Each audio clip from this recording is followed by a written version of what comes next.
Here is the answer to day 4. Find the value of angle theta in degrees and radians, but without using a calculator. In question A, what we know about angle theta is that its sine value is 1/2. Now, if we're not allowed to use a calculator to get the answer, then we have to have enough experience with these that we have memorized what angle has a sine value of 1/2, or we need to look at a unit circle picture. So I have one on screen. Recall that the sine is the y coordinate of a dot on the circle. So start here at 0 and rotate around until you get to the first dot that has a y coordinate of 1/2. That's this dot right here. The ordered pair is the square root of 3 over 2, comma, 1/2. The y value is 1/2 at that dot. We can see that that's pi over 6 radians.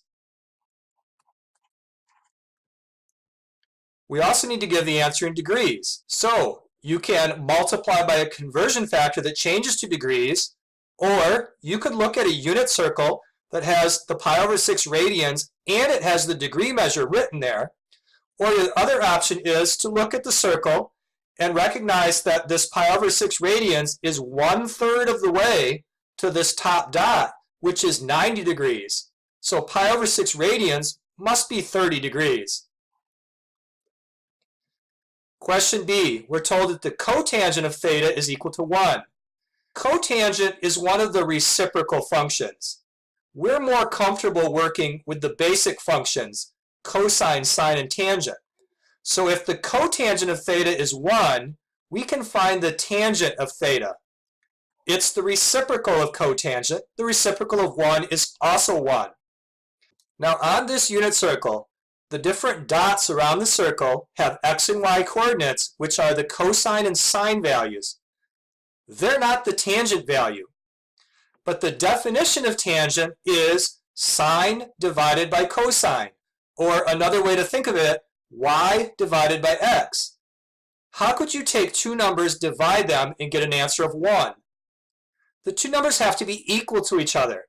You have to have the same y value as x value. So start here at 0, work your way around counterclockwise until you get to the first dot where the x and y are the same. And that's the dot at pi over 4. Because these numbers are the same, when you divide them, you would find out the tangent is 1. And so the answer is pi over 4 radians. We also need to give the answer in degrees. So you can times by the conversion factor, or you could look at a unit circle that has degrees written, or you could notice that you were halfway through quadrant 1, which would be a 45-degree angle. Okay, question C, this time we are going to use our calculator. So not looking at the unit circle.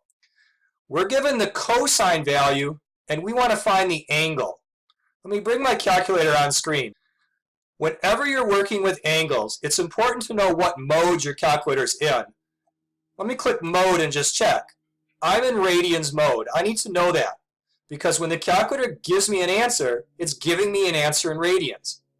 Now, if the cosine is 0.0175 and we want to find the angle, then we need an operation that is the inverse of cosine. It removes the cosine and leaves the theta alone. That's called inverse cosine. On the calculator, it's the same button as cosine, but it's the one in blue ink right above, cosine with that little -1 symbol by it, which means inverse. So press second cosine, type in the number, 0.0175, and close up the parenthesis. Push enter. There's the measure of the angle.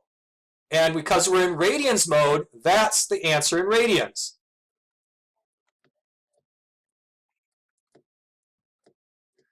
To change to degrees, we could multiply by a conversion factor, or you know what else we could do? We could push mode and switch the calculator into degree mode and quit out of the menu. And then when we type in cosine inverse of that number, the answer it gives us will be in degrees. Instead of typing in the thing again, I'm going to use the previous entry feature, which is the same button as enter, but it's in blue ink. It says entry. So second entry, notice how it just automatically types that? And then I push enter.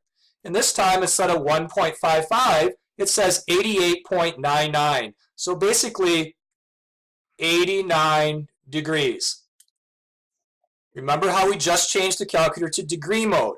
So before you forget, you might want to change it back to radians, since we use radians more often in pre-calculus.